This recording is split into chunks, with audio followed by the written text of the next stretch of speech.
Hey everyone, welcome to another statistics seminar.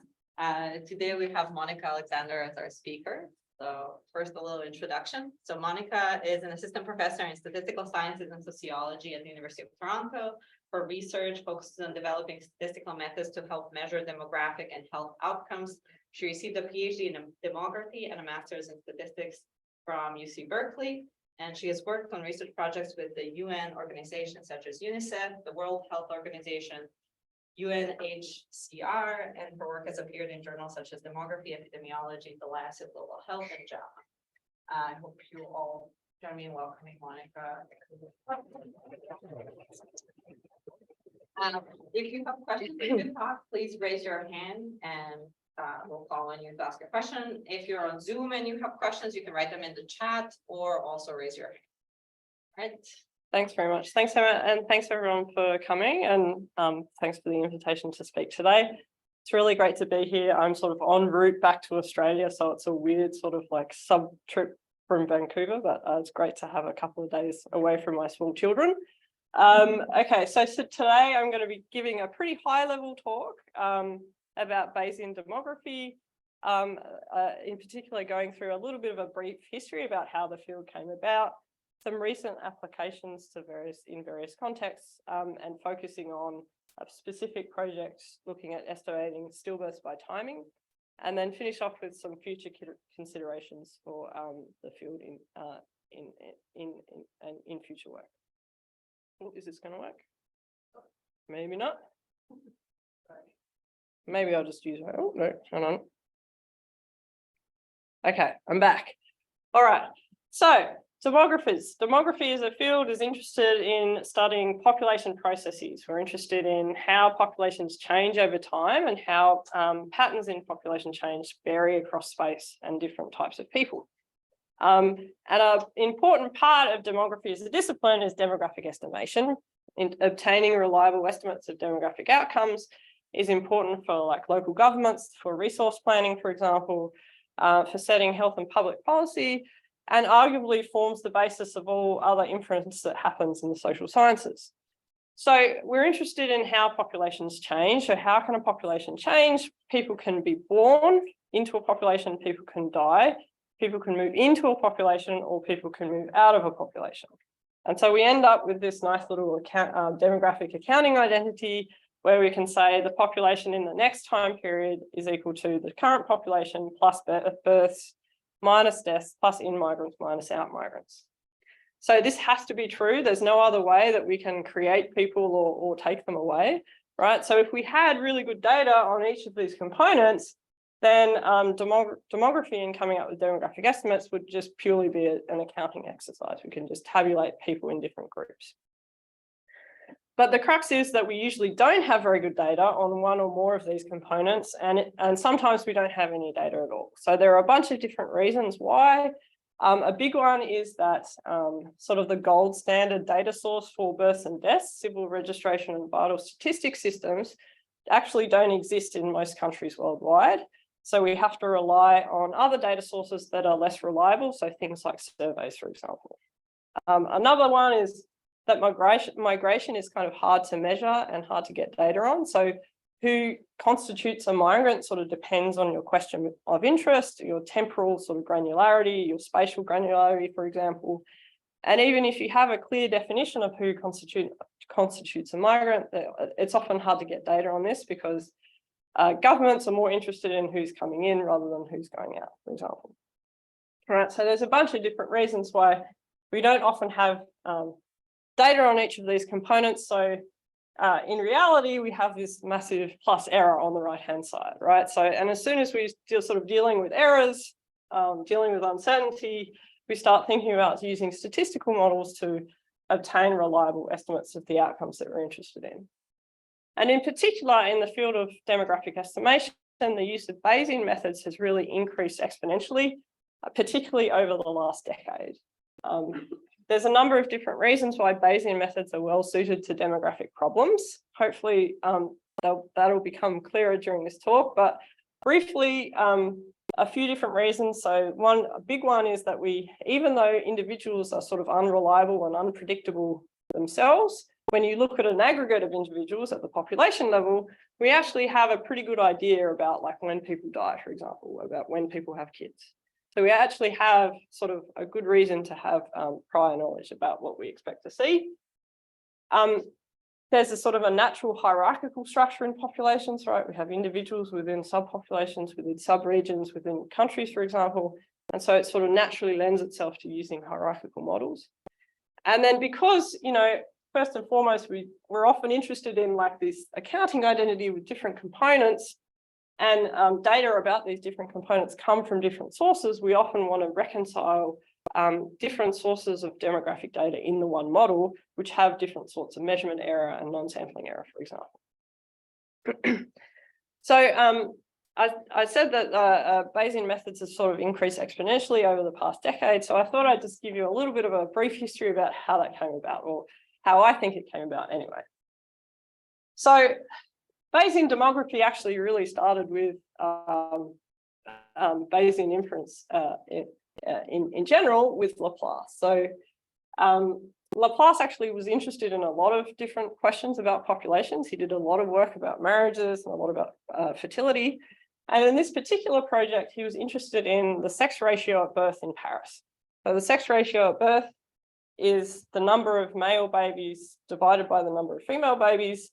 And sort of well accepted knowledge now is that a natural sex ratio at birth in a population is about 105 males to 100 females. That's actually not true, and I could give a whole nother talk about that because I'm working on that stuff at the moment. But anyway, that's a different story. But anyway, right. So Laplace had these data. He observed a certain number of boy babies and a certain number of girl babies over a certain period in Paris, and he was interested in what was the chance that the probability that the next birth was a male was less than a half. And so conditional on the data that he saw and using sort of inverse probability laws, which we now sort of call Bayesian inference, he calculated this probability to be a really, really small number. And then, sorry, the assume thing is sort of over the quote, but basically the crux is that he concluded this was this had the same certainty as any other moral truth, and there must be a higher likelihood of male babies than female babies. Okay, so Bayesian demography had very early beginnings in the 18th century, but then nothing really happened for a couple of centuries. And indeed, not just sort of the use of Bayesian methods in demography was very rare, but actually the use of any statistical methods in demography was very rare. And I think there's a couple of different reasons for that. And a big one is the field was very, very influenced by this sort of philosophical take on data that was introduced in the 17th century by William Petty and John Grant. So this sort of idea of political arithmetic, where we can use population level data to influence political decisions and to sort of show evidence against or for sort of economic policy, for example. John Grant is very famous in the demography world anyway, because he sort of has this publication about the bills of mortality where he was studying survival over age and survival death due to different causes. But he was in sort of a conversation with William Petty, who was more of an economist. So I think that sort of philosophy carried through, but there was also this big emphasis on using population-based registers, right? So the bread and butter, the sort of key data source for demographers is censuses. So we assume that, you know, in the best case, we are covering the whole population. So we don't have to think about sampling error. We don't have to think about variability because we have data for everyone. And so I think because of these two things, the sort of problems about uncertainty and variability were basically largely ignored in demography. And models that were sort of existing for a very long time were very deterministic. And there was much more focus on mathematical models based on stable population theory, for example, and also sort of deterministic models based on empirical patterns. And that's not to say that demographers weren't interested in error. And indeed, we love talking about error. We love like being very transparent about like errors that we think might be in data and trying to adjust for them. There just wasn't a very good or a very sort of principled treatment of uncertainty. I want to take a sidestep to specifically talk about population projections because they're a large part of demographic estimation. And given that they're a forecast, you would think that they should have some sort of uncertainty treatment. But actually, sort of the traditional way of doing population projections is a bookkeeping exercise. It's very deterministic. So the UN population, I guess, arguably the most important population projections produced are by the UN every 2 years for every country in the world. And up until quite recently, they use this what's called a cohort component projection model approach using this matrix-based calculation. So basically what happens is you split your population up into age groups, and then for every age group, you survive them forward into the next age group based on an assumption about survival ratios. You add in births based on some assumptions about fertility, and that gives you your next population by age at the next time point. And then you can do that again and then again and again, and you get a population projection, but it's just one single line. So the UN traditionally published sort of population projections based on this approach. And instead of having sort of stochastic uncertainty, there was a range of population projections given based on this scenario ideas, right? So we have different opinions about what might happen to fertility in the future. And then based on those different assumptions, we can make different population projections, and you end up with a range of possible population projections going from the low, medium, high variance and then constant fertility. Right? So this isn't any sort of uncertainty in population projections in a statistical sense, but it still gives you a range of possible values. So again, even though we weren't sort of doing any probabilistic modeling, there's sort of this history of demographers being interested about like how wrong we were, right? So there's quite a famous paper by Nathan Kiefietz in the 80s looking at how bad the UN did with population projections. And then more recently, Tom Wilson, who's an applied demographer, has a bunch of papers with this really nice idea of shelf life of population projections, like how many years can practitioners trust a population projection based on errors that we've seen in the past. Okay, so we started with Laplace, but then we sort of took a shift to just thinking about population data as certain and deterministic. There are a few sort of papers that are worth noting about in the 90s and early 2000s. So the first widely acknowledged stochastic forecasts were actually made by the Finnish Statistical Office in the 1940s, and they sort of incorporated their subjective opinions about what was going to happen to fertility rates into a probability distribution. There are a few really important papers by Aho in the 80s and 90s, who basically was the first person to sort of suggest a stochastic version of these cohort component projection models. And while the approach presented wasn't Bayesian, in the conclusion of the 1990 paper, he was like, well, actually, if you did this a Bayesian way, it would probably be more elegant because you can sort of express a future population as a probability distribution. There's a really nice paper by De Ponte and colleagues that appeared in JASA in 1997, where they used a Bayesian approach to reconstruct and project Kurdish populations in Iran. And so basically what they did was they had opinions about what the likely fertility and mortality schedules would look like. And they translated those into probability distributions.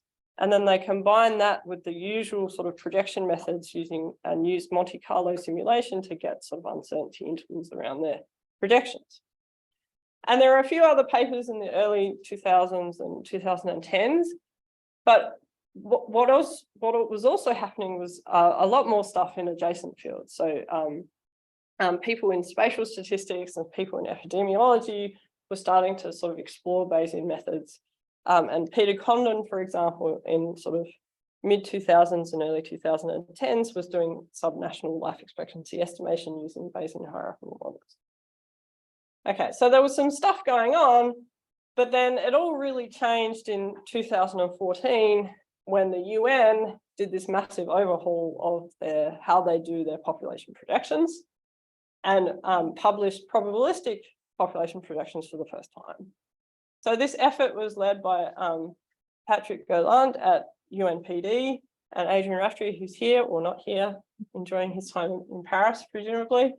And the model is basically based on two separate Bayesian hierarchical models, one for total fertility rate and one for life expectancy. So there's these two separate models.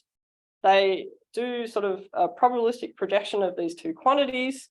Once they have those, they disaggregate those total quantities into age-specific rates. And then using the posterior samples of those age-specific predictions, they then feed those into a cohort component projection framework. And so this happened in 2014 for the first time, and they've updated the methodology and kept publishing probabilistic projections since then.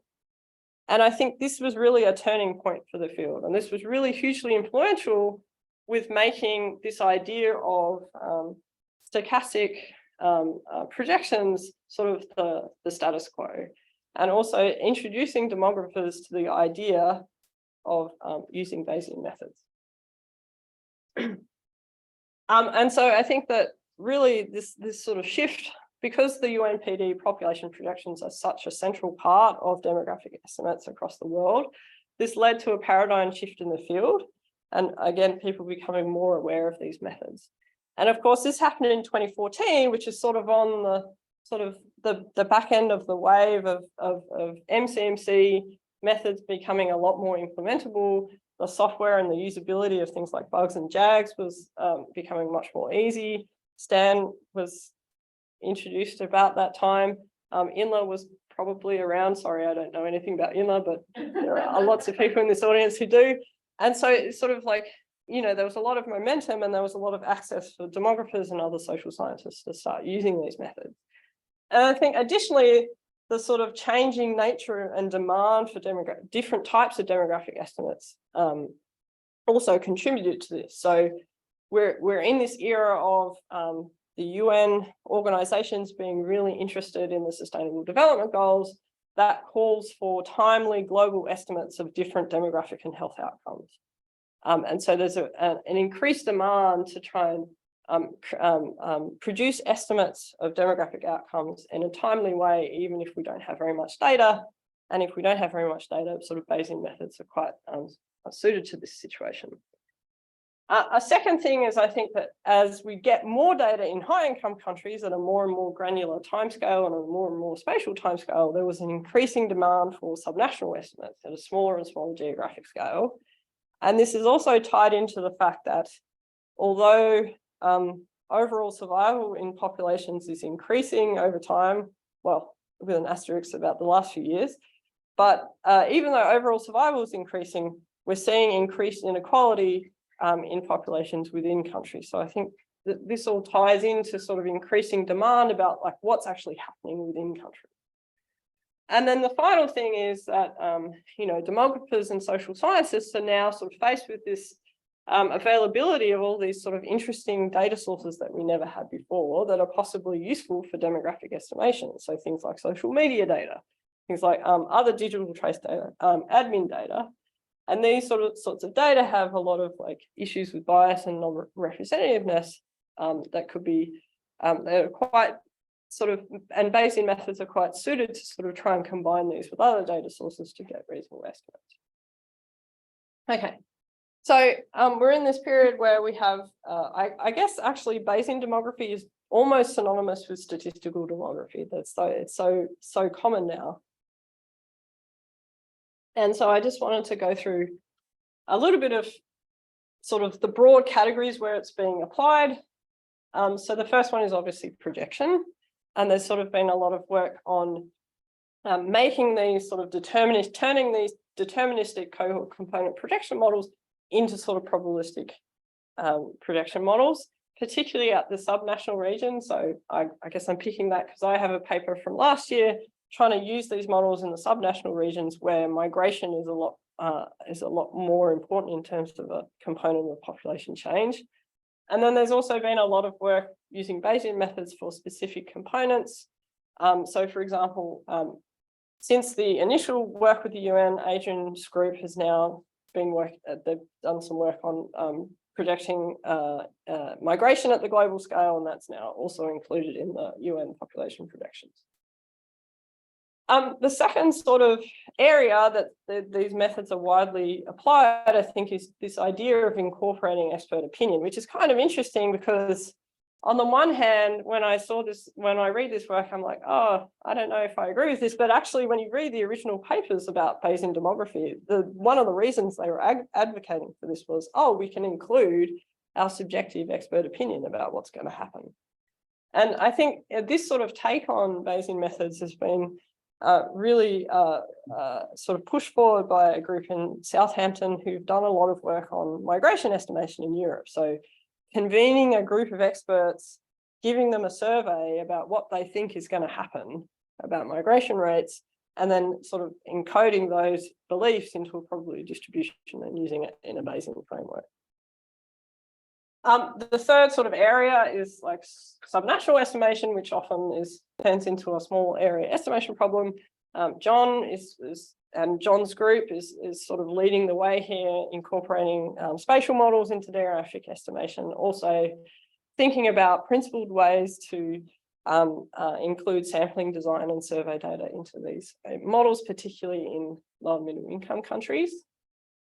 And then the fourth sort of use case is combining and reconciling different data sources, which sort of covers all of these areas, but sort of picking on the sort of social media data for demographic estimation. So, for example, a couple of years ago, I did a paper trying to combine Facebook data on some sort of idea of migration with data from the American Community Survey to try and get better short-term forecasts of international migration in the US. So it's sort of applied across a wide range of fields. And I guess to give you an idea and actually to have some equations in this talk, given it's a statistics seminar, I thought I'd spend a little bit of time talking about an example of a project that I've been involved in recently, which is estimating the timing of stillbirths in countries worldwide. So the motivation for this is, well, firstly, a stillbirth is defined as a baby who's born without any signs of life.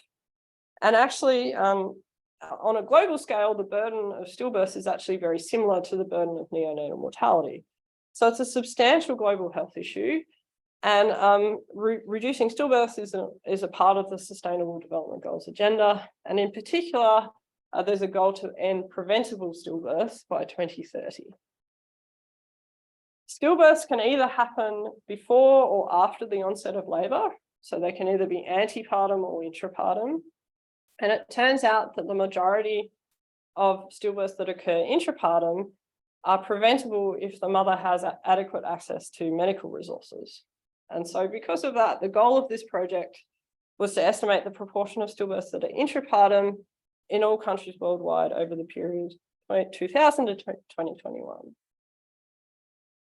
So there are a bunch of different issues, mostly data quality and availability issues that sort of make this challenging. I'll go through the modelling stuff briefly now, but if you're interested more, there's a preprint up on arXiv, and the estimates have been published in the most recent stillbirth report by the UN.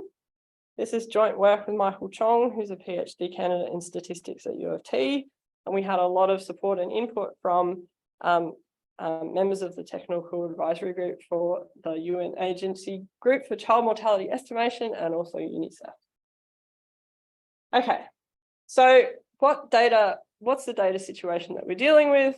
Firstly, sort of some things to note about the data that are available, some characteristics that are important. So the data that we have can vary by how it was collected, how the timing of the stillbirth was classified, and also the gestational age definition used to define a stillbirth.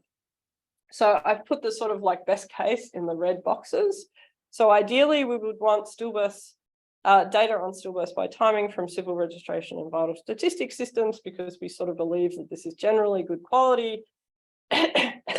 Sorry. And that it covers most of the population. I said at the start of this talk that these sort of systems don't exist in most countries, so we often have to deal with like data from a single health facility, for example. that covers only a fraction of the population in a country. The other important thing here is that the definition of when a stillbirth happens, the gestational age cutoff is actually very important. Our goal is to get estimates for this late definition, so greater than 28 weeks gestational age. But a lot of countries report stillbirths at the 22-week cutoff. And this is important because there are biological reasons to expect that the proportion of intrapartum stillbirths is going to be higher for the earlier gestational age definition. So we're expecting sort of a systematic bias in the data here. Okay, so there's a huge variability in like the number of observations available by region and also the types of data available. So for example, there's pretty good data availability in high income countries, and the majority of it comes from CRVS systems, as you would expect. But for example, for like sub-Saharan Africa, even though the number of country years that we have data for is actually not too bad, 48% of that data comes from health and medical information systems, which is sort of like a collection of digitized hospital records. So it's likely to miss a whole bunch of stillbirth. Okay. Oh. Okay, so in terms of a model, we want to sort of build a statistical model to try and come up with the best estimates we can, accounting for all these data issues, right? So the first thing we want to allow for is different levels of measurement error based on how the data were collected. We want to be able to obtain estimates in the proportion over time, even when we don't have data or even when we have very sparse data. But then on the flip side, when we do have data, we want the sort of trends over time to be driven by the data we have. We want to account for that differing early, late gestational age definition because we're expecting systematic differences in the proportion there. Thank you. Yeah, I sound worse than I am, by the way. I know the cough is bad. So. And then also we want to adjust for the undercoverage in the fact that even if we have observations, most of them are actually probably a partial observation of the full country. Okay, so for this model, we consider still the data that we have to be linked to a specific place, right? So it could be a place, could be a country, it could be a health facility, it could be a subnational region, it could be a group of hospitals, but it's not necessarily a country. That's, I guess, the main takeaway. And so for every observation, we have the number of intrapartum stillbirths and the number of antepartum stillbirths. And we're assuming that the number of intrapartum stillbirths are binomially distributed, with this phi representing the proportion of intrapartum stillbirths, which is the thing that we want to try and estimate. Okay, so we assume that this proportion phi on the logit scale is sort of the true transformed proportion of intrapartum stillbirths plus some error. And the distribution of that error depends on how the data were collected. So if the data were collected from a CRVS system, we're just assuming there's no error. We're assuming that we believe the data that we see. And then for the other data sources, we put like a half normal, standard normal prior on these standard deviation parameters and estimate a different variance parameter for this error based on the data collection system. And in practice, the estimates for the variance are the highest for health facilities, and then subnational population studies, and then health and medical information systems. So what does that mean? It means sort of we trust data from single health facilities the least, essentially. Okay, so in terms of modeling this true transform proportion, we have a bunch of different terms here that are trying to account for different problems in the data. So the first bit is just we're modeling the expected level of the logit proportion for a place hierarchically such that places are nested within countries, which are nested within regions, which are nested within the world, right? The hierarchical structure allows for the fact that if we have some countries which don't have very much data, but they're in a region where we have countries which do have data, then we can have some sort of information sharing about the expected level of the proportion, the logit proportion. The next piece here is that we're including the neonatal mortality rate on the log scale as a covariate. And this is mostly to allow for estimation of temporal trends, even when we don't have any data on the proportions, right? So in the absence of temporal data for observed proportions, the trend is going to be informed purely by the trend in neonatal mortality rates. So the reason, well, the justification for including neonatal mortality rate as a covariate is that if you plot the observed data, there's a pretty strong correlation between the log of NMR and the log of the proportion. Okay. All right, and then this next term, the eta term, is sort of like the component that's allowing for the temporal trends to be driven by the data when we do have them. Okay, so we're modeling data-driven trends using a penalized Swines component. There's a first order penalization on the Swines coefficient such that we get a certain amount of smoothness. But essentially, this is a flexible sort of term that allows us to have trends over time that deviate from trends in the log NMR when we have actual information to suggest that.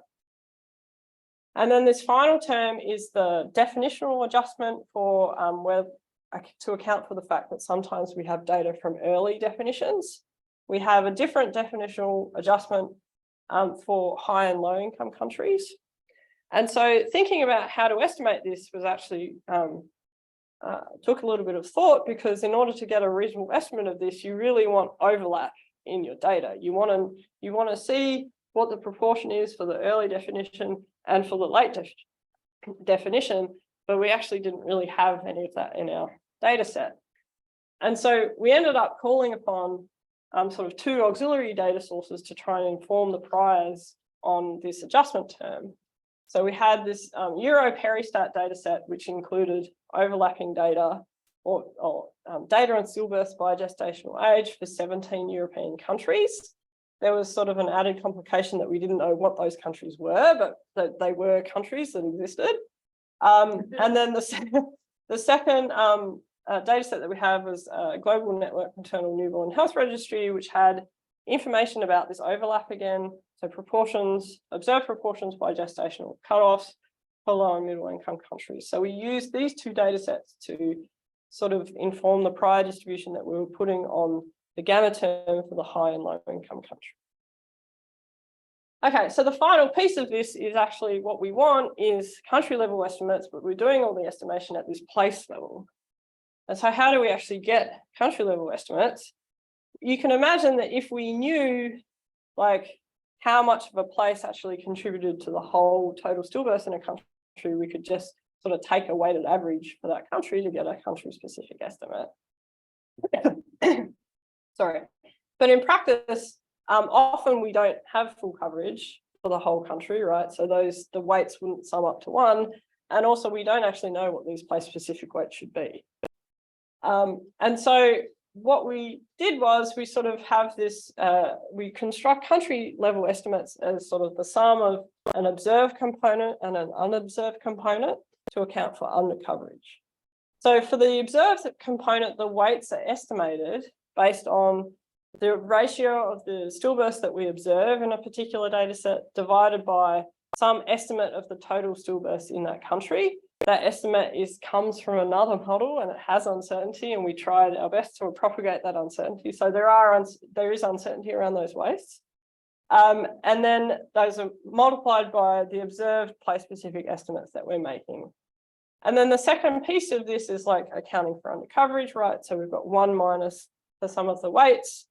And then the unobserved country-specific estimate is just informed by the trends in the neonatal mortality rate over time and also regional patterns.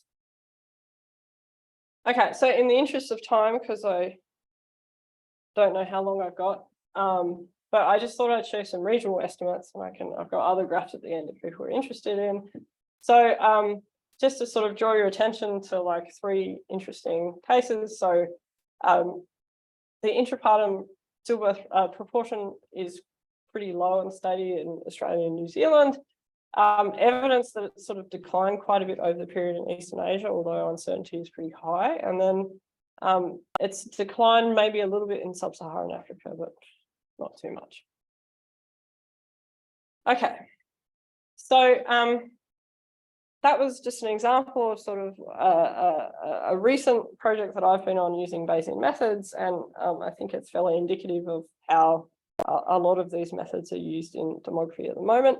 I thought I'd finish up by talking about some future considerations that I think demographers and people using these methods probably need to think about a little bit more, and maybe these also extend to other areas of applied statistics as well.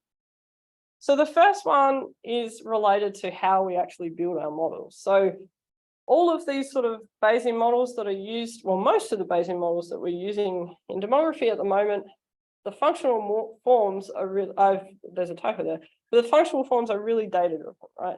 So this scatter plot is an example from one of my own papers, so it's fine to be really critical of it. Basically, what we were trying to do was estimate the neonatal mortality rate, and we had as a covariate the under 5 mortality rate. And so to decide what the functional form should be in the model, we just did a scatter plot of the data and said, oh, okay, well, it should be a linear function with a changing slope. And there's some cut point here where the slope changes, and we're going to estimate that cut point. Right, and that's fine, the model fit and whatever. But actually, like thinking about it, there's no like biological or demographic reason why the relationship between these two quantities should be like constant and then all of a sudden start going down. And so I think my broader point here, and like this is an example from my own work, so I don't mind being critical, but like there's a lot of other examples in this literature where, you know, age effects are purely estimated from the data. But actually in demography, I said at the start of this talk, we have pretty strong like priors about what age pattern should be. And we have a lot of like interesting classical demographic models where we can sort of use to sort of dictate our functional forms a bit more.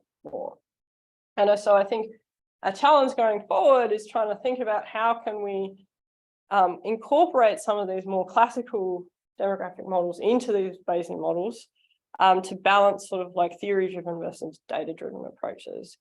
And obviously Bayesian models are sort of designed for this, right? So we have some prior information that we have from a model or from high quality empirical data that we've seen, and we can combine that with observed data about the problem that we're interested in to get some updated like probabilities. And so we have the mechanism to do this, but I think we need to do more of it. The second thing is validation, and how do we validate models when there's no data? So these graphs are an example of an earlier iteration of the stillbirth model that I talked about before. And basically it's showing two model fits when we were trying to work out the regional specification. Because remember I said there was this regional hierarchy, we had places within countries within regions. So the two fits are like if we treat Central Asia and Southern Asia as separate regions versus treating them as the same region. And so you can see that in Southern Asia, it doesn't make much of a difference, but in Central Asia, I mean, we've got huge uncertainty, which, you know, that's another problem. But if you look at the point estimates, which is what practitioners tend to, unfortunately, just interpret anyway, there's a huge difference in the point estimates for all these countries based on what regional specification we use, right? So how do we choose which one's right? We don't know because there's no data. So I think it's sort of the broader point is like, how do we properly validate these models when there's very limited data is an open question, I think. And the sort of Bayesian workflow that 2000-page paper that Gelman et al. Put up on arXiv, I think this workflow is really neat, and it's gone a long way, I think, to sort of advocate for simulation, increase use for simulation, increase use for prior and predictive checks. But sort of when you get to the validation box, like there's very limited stuff we can do with influential data points. There's very limited stuff we can do with the approximate leave-one out cross-validation. And so sort of how do you properly validate these things in data sparse context is an open question. This is another question maybe we should be asking each other, but that's probably for another time. And another point I want to make is that, and I think unique to demography, demographic estimates are a product. We make them and we provide them to practitioners who then use them to inform policy. And I've sort of focused on UN groups here, but there are lots of different groups working on estimates of often the same outcomes. And indeed, the IHME, who's they're associated with UW, is another big group that does sort of these global health estimates. And so I think it's really important to try and improve ways of comparison, standardization, and validation of these different groups who are all using sort of complex Bayesian models to come up with these estimates. Oh, and then the final point is about communication and transparency. So particularly about uncertainty. So this quote is from the 1997 paper from a DePonte, sort of advocating for Bayesian demography because it forces us to think about uncertainty and think about uncertainty in the demographic process and the baseline data, right? And so that is really the selling point of using Bayesian methods in general. It's much easier to think about, quantify, and propagate uncertainty. But in practice, how do we communicate that effectively?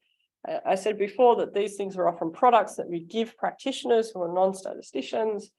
How do we sort of improve the communication of what an uncertainty interval means, particularly when it's uncertainty of different types, right? It's model-based uncertainty, it's like forecasting uncertainty, it's sample-based uncertainty, all sort of blended into one, which kind of is sort of weird to think about if you're not a Bayesian.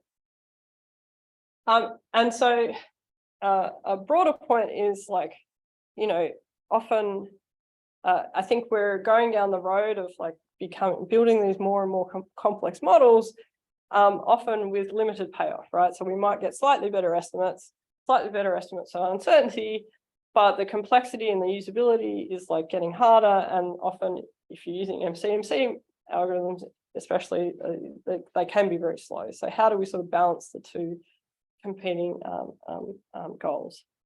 And then I think this is a really important point, maybe for all of statistics, but particularly for producing demographic estimates, is in building these models, we don't really want to take away from the fact that nothing is ever more valuable than trying to improve the data that you're actually collecting and making inferences based on high quality data.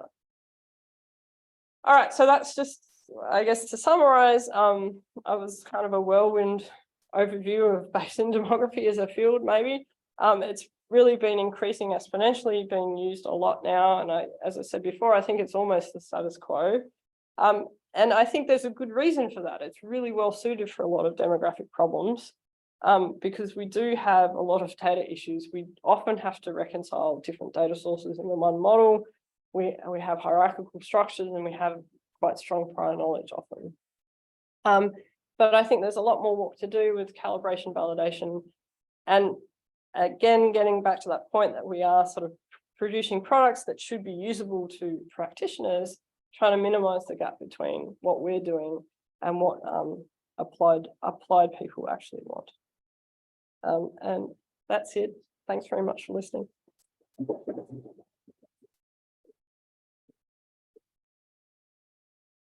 Thanks, Monica. So we have time for questions. So if you have a question, please raise your, I guess there's several. Great talk, thank you. I think I even learned a couple things that I didn't know. So that. Oh, there you go.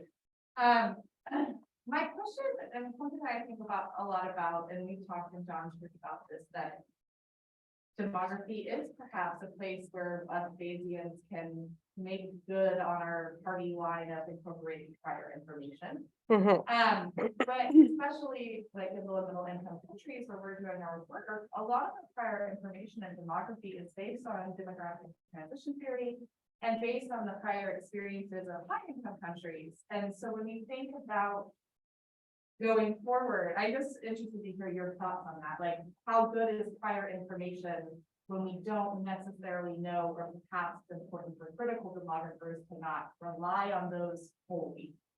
Yeah, no, that's a great question. And I think you're absolutely correct. But actually, I think there could be slightly more reliance at the moment within the Bayesian sort of estimation world, because like, so for example, this example, we may not have very good data on the relationship between neonatal mortality and under 5 mortality in low and middle income countries, but there's like really, really high quality data and really, really granular data Michel Guillot, just like in the last couple of years, published a data set on this stuff for a set of high income countries, right? And so it's an interesting question, like, how do we combine patterns that we believe from high income countries versus like data that we have from low income countries that we may not believe, but is it showing something different because the data is bad, or is it showing something different because the patterns are different? And I think it's an open question. I think, but like Bayesian methods are a mechanism to try and answer these questions, but I think we're just sort of maybe not doing quite enough of the incorporating the sort of patterns that we see from previous data so much. Yeah, great question.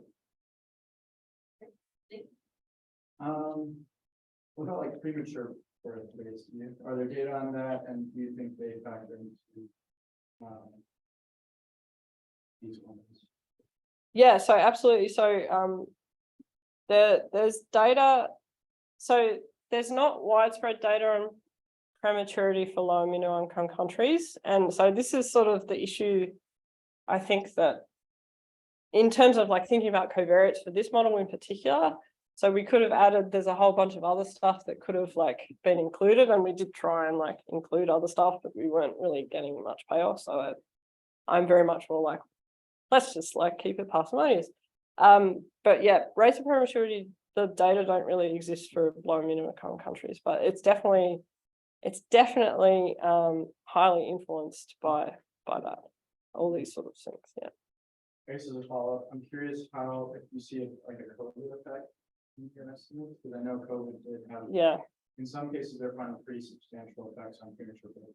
Yeah, so there's an interesting sort of open question, I think, on the how COVID actually affected the balance between premature births and stillbirths, because like maybe premature births went down, but then stillbirths went up because of lack of access to antenatal care. But I think I'm not fully up with the what's happening with the data on a worldwide scale. I know in Enrique Acosta, Max Planck is doing a lot of work on this. I was interested in that actual question for the US, and so I tried to look at the data and I didn't see anything. But I think as more years get released, it will become clearer. Just gonna say that. You know what? She had a paper released like a few months ago, right, on this stuff. We can say that. Yeah. There was like educational differences, right? Yeah, but looking at the different waves of COVID and how that affects. Yeah. No, I remember the paper. Yeah. But she had data for California. Yeah. This is kind of abstract, but given that COVID has kind of blown apart the epidemiological transition, or this is from my perspective, do you feel like Bayesian demographers in general are going to start actually thinking about morbidity and therefore mortality differently, or are we still going to treat this like a split where? Yeah, no, that's a great question. I think that the answer is I don't know. I think like the current modeling is probably treating it like a blip a little bit, but I think like longer term, I think it's a really great philosophical question about how we should think about what we think that how mortality is going to change in the long term in these sort of big projection models. And actually, like that gets also to a point that Jessica made about the demographic transition theory. And that's something that I don't like, sorry, this is going off topic, but in the UN projection models, they assume that fertility for every country is going to decline until replacement, which is like 2.1. That's just a sort of assumption in the model. That's how they do the projections. And anyone who's below that will eventually, I think, well, it used to be like, oh, yeah, fluctuate around that level. But actually, in parts of Sub-Saharan Africa, we're not actually seeing that. And fertility rates are really, really high still, even though mortality is plummeted. So I think like this gets to a broader point about like, you know, we're all sort of still relying on demographic transition theory, which is based on what happened in England in the 17 and 1800s and all the other Commonwealth countries essentially, but then maybe it's actually not, it needs to be updated.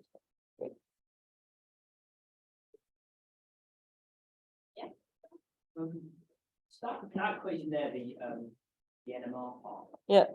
So two things about that. One is you've got that one coefficient. Yeah. And I get it. We don't have enough data. Yeah. So there's that, that's sort of, we have the same thing for excess mortality modeling that, you're imposing a relationship between those and true, and then it's what it is. So I wondering how much that worries you. And then the other part is that NMR, of course, is Estimate. estimated, and it's going to be worse than more poorly estimated in the places that we really care about. So do you see any hope for what you can do for those two things? Yeah, that's a great question. I mean, this talk was partly me having an existential crisis about this stuff. So maybe do I see any hope? Maybe I want to answer that question. I think that's a really good point about the NMR coefficient being, there's a global coefficient, and actually we probably don't expect that. And getting to Nick's point about effects of prematurity, actually the relationship between stillbirths and NMR is going to vary quite widely based on levels of premature birth. But as you rightly said, we have one coefficient because we just didn't have enough data to even do it by region. And then, estimated NMR, and that, I mean, the fact that we don't have more coefficients in this model is that basically everything that you can potentially use as a coefficient is actually an estimated from something else. Well, most things anyway. And I'm not really sure. I don't know if I have any hope. I don't know what the solution would be. I guess you could use observed NMR, but then you'd have missing data and also the same errors in your coefficients. I'm not sure that solves the problem either. Yeah, no, sorry. So, we just made each other more sad. About the SPD stuff, so I know you work with that, and Yeah. we just like that. I think that's kind of in between. We're trying to bring in. It's not bringing demographic, but at least it's bringing in data. So what do you, in general? Yeah, I mean, I'm all for. I think that the SVD stuff is it's so useful. I just and I think it is that nice balance between what I was talking about. You can put these patterns into a model and use them as the basis. So you still get reasonable age patterns, but then you can also have the data-driven component. And to me, that is a nice balance. And you can do that in a lot of contexts, but then you can't, in the NMR context, you can't really do that. And so, but I think there is sort of something similar that can be done based on the balance between models or patterns from data and the lower quality observed data. I know, John, you and I have before, and one of our assumptions of low and developing countries is what do you put in the data set? And we ended up putting in human mortality database data from countries and years where they had the same under 5 mortality Oh, okay. as the country that we were using. So we went back to the 1920s and different European countries, and that's what we put in. But the thing that always has kind of doesn't feel satisfactory about that is those countries went through the decline of mortality without vaccines. Yeah. Right. It's just a totally different. Yeah. And so but that's the closest I think we've ever. Yeah.